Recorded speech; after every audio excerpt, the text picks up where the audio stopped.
essa aproximação com o Putin, o que tu acha que o que ele espera disso daí, cara? É puramente ideológico naquele sentido que tu falou? O Putin é o líder assim, assado, não sei o quê. Não, tem coisa para ganhar ali também. Tem também o lance de negociar a paz com a Ucrânia, que teve um papo até de envolver o Papa nisso daí. Isso. Eu acho que ele pode querer a paz, mas existem 3 jeitos de você conquistar a paz. Não lembro se eu já falei isso aqui também, mas acho que já. E o primeiro deles é: você conquista a paz porque você é forte e se impõe. O segundo é você realmente senta na mesa, você cede um pouco, o outro lado cede. E o terceiro, você entrega tudo para o outro e vai ter paz. Se ele quiser entregar a Ucrânia, eu acho isso um problema. Porque isso dá um sinal errado, um estímulo errado e faz as pessoas, né, o Putin e o eixo das ditaduras sair confiante que isso daí dá resultado. Invadir os outros países, vamos continuar, vai dar tudo certo. Agora, ele pode genuinamente achar que esse é o caminho para fazer a paz. Mas não é isso que ele comunica, né? Não é isso que ele fala. Recentemente ele deu uma entrevista para a Fox e o próprio jornalista da Fox insiste. Tá, mas e o que você acha? Primeiro ele faz uma pergunta, né? E o Putin? Aí ele começa a falar do Zelensky. Aí o jornalista, não, mas você acha que o Putin vai cumprir com a parte do acordo? Aí ele volta para o Zelensky. Ele não fala do Putin. E isso é desproporcional. Raras vezes ele virou e falou assim, não aprovo que o Putin faça isso, mas de um jeito muito suave, sabe? Muito ameno. Mas o pé que tá a guerra lá, Rússia e Ucrânia, a gente, na tua opinião, estamos caminhando para um desfecho ou isso ainda vai se arrastar um tempão, cara? Eu não acho que, assim, tem que vir por parte da Rússia. A Rússia realmente tem que dizer que ela não quer mais a guerra. E os sinais que a gente tem do lado do Putin não é que ela não quer mais. Ao contrário, que ela até agora não está indo fantasticamente bem, mas ela está indo melhor do que antes. E, assim, o que o Putin vai extrair com a situação do jeito que ele está? Talvez seja uma pausa. E eu não acho que o Putin vai parar. E eu não acho que o Trump encoraja ele a parar. Então, não me parece que é um cenário que ele quer parar. E o Zelensky está ficando cada vez mais sozinho? Tá, e mais fraco. Então, realmente, se o Putin quiser parar, eu acho que a gente tem paz. Mas aí precisa combinar literalmente com os russos. E o que o Trump até agora disse que vai ser resolvido, e botou toda a pressão e fez tudo o que ele fez com o Zelensky e o Putin. O Putin nunca quis até agora. Nunca fez nada. Eles fizeram uma ligação há poucos dias atrás. Isso. Ficaram horas. E o próprio Trump, ele já Trump disse que ia acabar com essa guerra em 24 horas. Isso, ele falava isso antes. Agora ele já está assim... Olha, eu não sei. Mas se eles não quiserem... o sangue vai continuar rolando solto. Ele já... Porque ele já viu que no Oriente Médio ele já não conseguiu. E não vai ser. E não vai acabar. Então ele tá vendo que não é bem assim. E mais, né? Porque eu escutei muito durante 4 anos esse argumento. O mundo tá um caos porque é o Biden. O mundo continua um caos. Com o Trump. Isso. Mas tem 5 meses só, Rock. Dá mais um tempinho aí. Então, mas é que o ponto é... O meu argumento não é falar que o Biden era um bom político, ou que ele era um cara forte, ou que ele não cometia erros grotescos. Não é esse. O meu argumento é que a geopolítica, ela anda e caminha numa lógica própria. Independente de quem é o presidente. São pequenas coisas. Você virar e falar assim... o movimento do Obama em assinar um acordo nuclear com o Irã tá errado? Tá errado. Mas esse é um movimento muito pequeno perto das grandes outras tendências macros geopolítica que andam sozinhas, independente de quem é o presidente americano. Suponho que várias das decisões geopolíticas elas são dilemas mesmo, não é? Isso. E escolhas próprias, assim... O Xi Jinping tem um projeto para a China de 100 anos. A China, o Partido Comunista Chinês, está num caminho não é de 1 ano, de 4 anos. É um projeto de 200 anos. O Putin, ele tá lá há um tempão e ele vai continuar lá, ele vai continuar sendo o Putin. Vários presidentes americanos tentaram o famoso reset. Vamos renovar, reavivar, resetar a relação com a Rússia. Não adiantou nada. Não adiantou, ele não invadiu a Ucrânia. Não, ele invadiu a Ucrânia em 2014. Ele invadiu a Geórgia. Assim, ele continua fazendo os movimentos dele. Talvez ele não estava pronto para fazer um grande movimento como ele fez agora. Ele estava se preparando para isso. Que é a mesma coisa com a China. Que é a mesma coisa com o Irã. O Irã nunca parou de ser o Irã. E nem a Coreia do Norte. Então, não adianta essas coisas. No final das contas, o que adianta é algumas políticas, elas têm que ser muito claras para mostrar que o custo para esses países vai ser muito alto se eles quiserem ir muito além. Não que eles não vão dar pequenos passos. Eu não acho que a Rússia não invadiria a Ucrânia se fosse o Trump o presidente. Aliás, minto, invadiu em 2014, começou em 2014 e continuou quando o Trump estava no primeiro mandato. E não está fazendo o acordo agora porque o Trump está lá. E o Hamas não virou e se rendeu porque o Trump chegou. E no começo, o Trump virou e falou assim, se o Hamas não devolver os reféns, ele vai ver o inferno. Eu ri dessa fala. E as pessoas que, não querem prestar atenção na geopolítica, falaram, não, o Trump falou que o Hamas vai ver o inferno. Eu falei assim, bom, ninguém pode mostrar mais o inferno para o Hamas do que as forças de defesa israelenses. Se o inferno que as forças de defesa israelenses mostram para o Hamas não é suficiente para o Hamas se entregar, os Estados Unidos não têm condição de mostrar o inferno para o Hamas. O Hamas é uma organização terrorista que não precisa participar do SWIFT do dólar. Ele está enterrado dentro de túneis, dentro de Gaza, isolado do mundo. A não ser que os Estados Unidos vai mandar Navy SEALs para dentro desses túneis, que serão mais fracassados do que as operações e grupos de especiais israelenses que estão lá tentando fazer isso. Porque eles vivem fazendo isso há décadas, lidando com essa realidade e não conseguem totalmente. Então não é o Navy SEAL que vai conseguir ir lá. E os Estados Unidos não vai fazer isso, muito menos o Trump. Então isso é pura retórica. E tudo bem, se você só quer ouvir a retórica, né? Se o pessoal só quer ouvir a retórica do líder delas, tá tudo bem. Agora, se você quiser refletir um pouco mais sobre a geopolítica num nível mais fundo, escuta esses argumentos que você vai falar, realmente faz sentido. Não tem acordo com o Hamas, não teve acordo com a Rússia até agora. E em qualquer momento o acordo pode ser rompido, basta o Putin mudar de ideia. E ele não está mostrando que ele tem medo do Trump. Surgiu um conflito novo que não tinha, que estava congelado há anos, que é a Índia e o Paquistão. Então, assim, cuidado com essa ideia, porque o mundo do segundo mandato de Trump pode ser um mundo que vai levar a uma terceira guerra.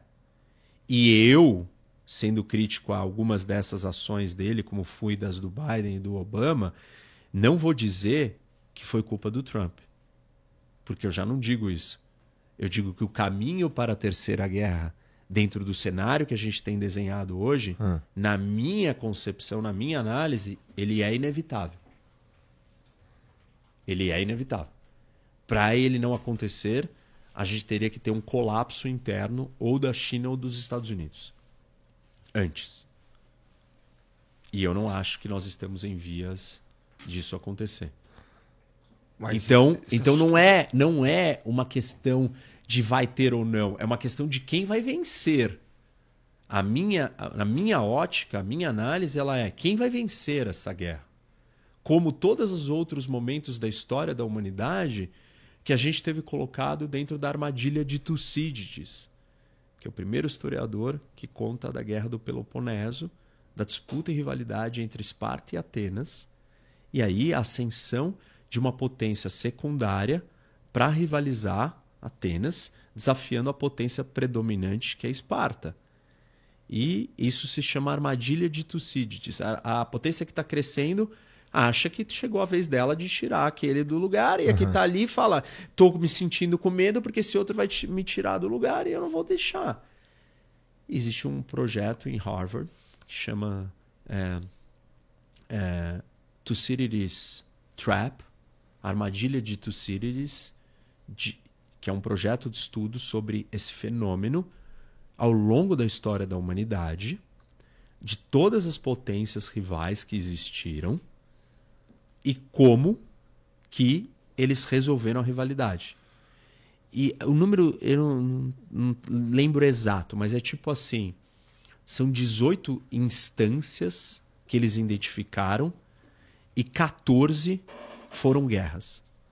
4 não foram. Entendi. Ou seja, e as 4 não foram por duas razões. Democracias contra democracias na rivalidade. Ou seja, era o Reino Unido com os Estados Unidos. E aí, se a democracia não entrar em guerra, eu passei o bastão para você porque isso é democracia. A outra, na Guerra Fria, União Soviética e Estados Unidos, não aconteceu porque um dos lados colapsou. As duas condições onde não acontece são essas. Democracias ou alguém colapsar. Isso. Não, a China não é uma democracia, nem a Rússia, nem a Coreia do Norte, nem o Irã. Do outro lado tem democracia. E não me parece que nenhum dos dois grandes líderes dos dois lados, que no caso a China e os Estados Unidos, estão em vias de colapsar. Os dois têm problemas sérios, mas não estão em vias de colapsar.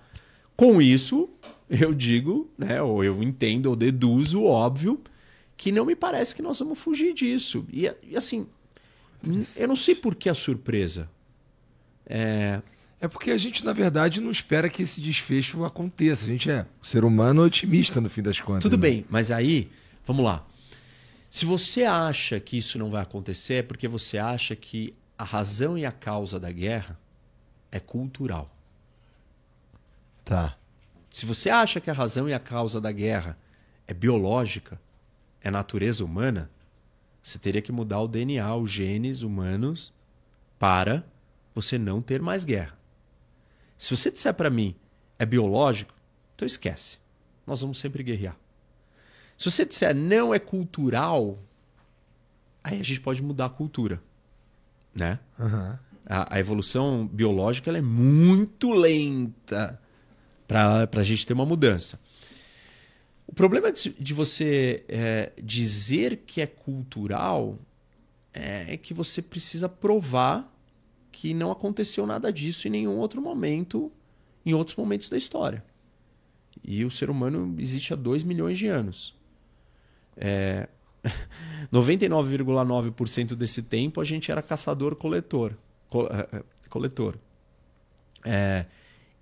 Os últimos 10 mil anos a gente desenvolveu a agricultura e transformou a nossa cultura de um jeito muito rápido. Aí sim nasceu revoluções culturais.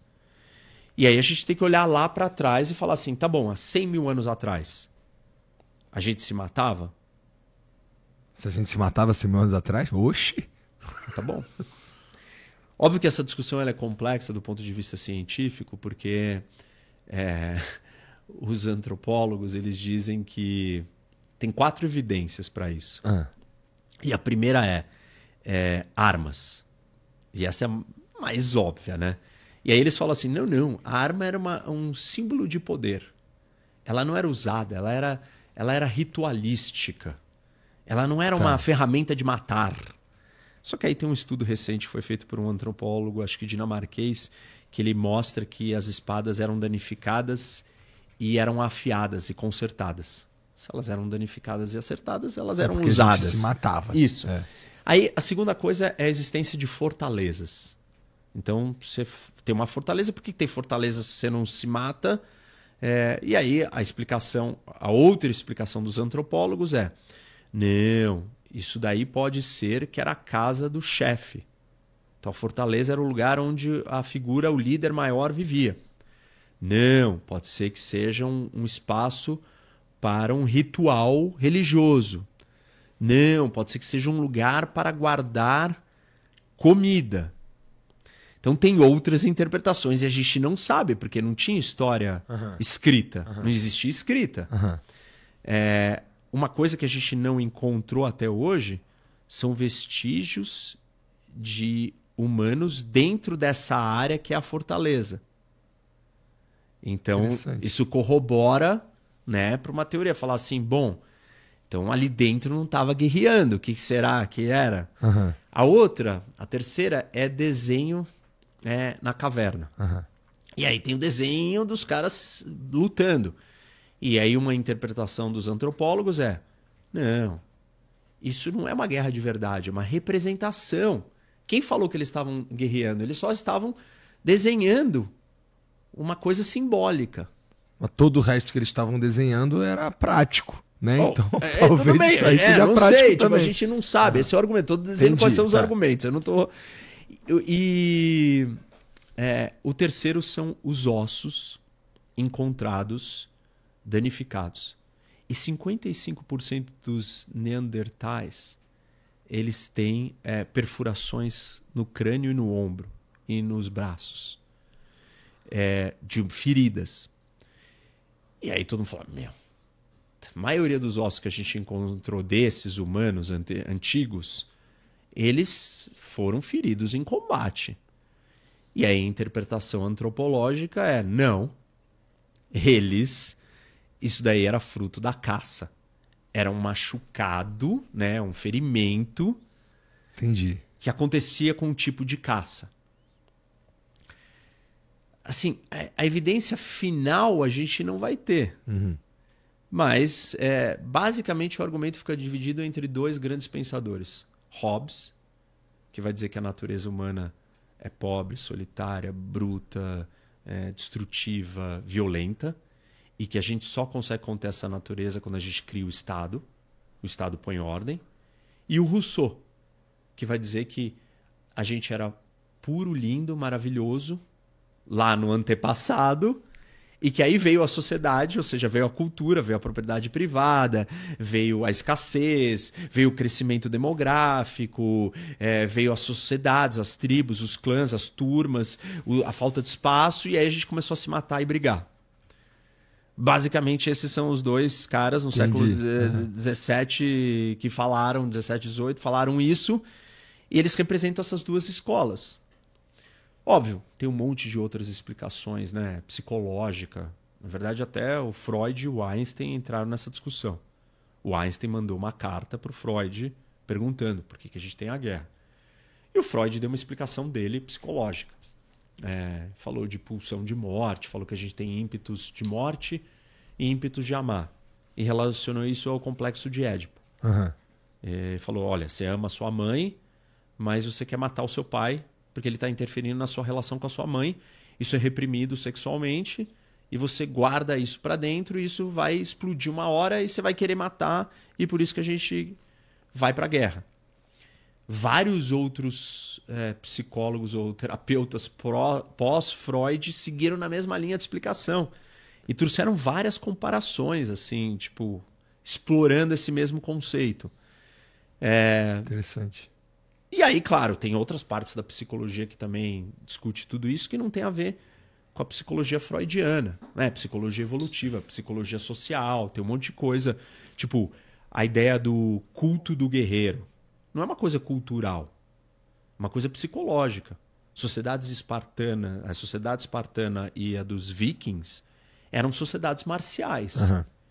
Que você era disciplinado, treinado para a guerra. E não era só uma cultura que fazia isso, tinha um elemento psicológico de aceitação, de autodefinição, de identidade, de que você tinha que, então, se sacrificar e morrer.